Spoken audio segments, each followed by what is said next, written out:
There is a time in my house that used to fill me with dread, fear, and anxiety, just the thought of it.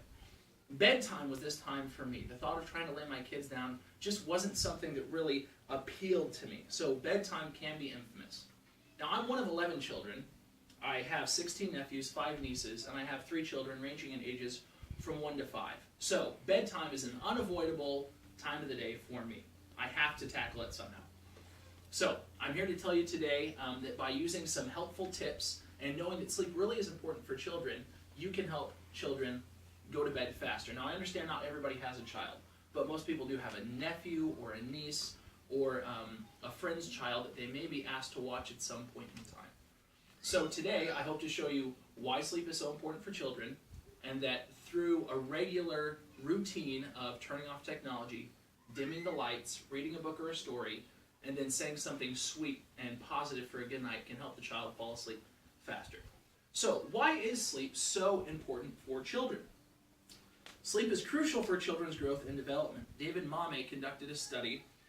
He has his PhD, and his findings were published in the article Social Ties and Adolescent Sleep Disruption in the Journal of Health and Social Behaviors, Volume 54, Number 4, December 2013 edition.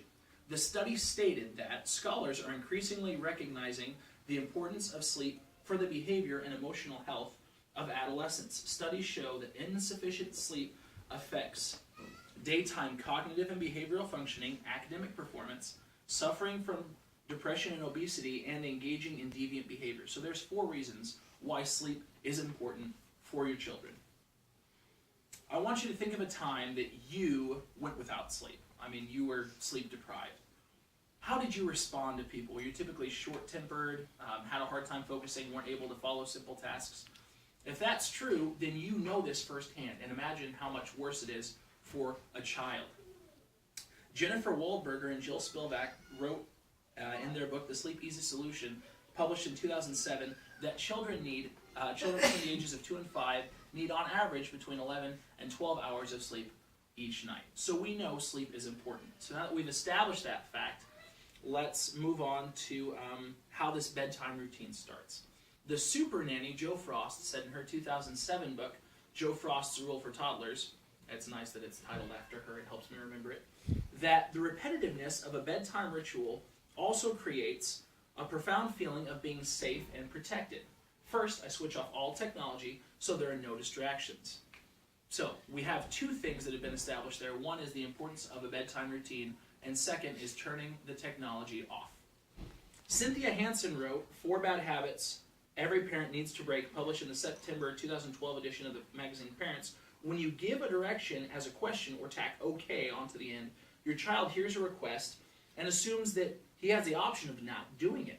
Clarity is key when you expect immediate follow-through, and it starts with putting a period at the end of your sentence. So the technology goes off. It's not a question you say, we're turning off the television and we're moving on.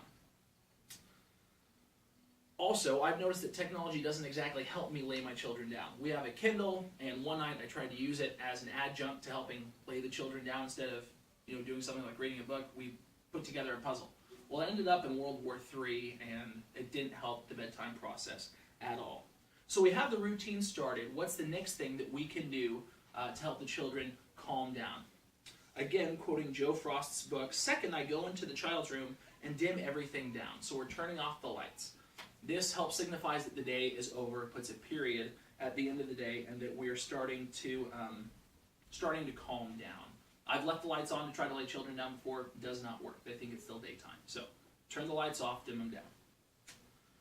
So the next thing that we have is reading a book or a story.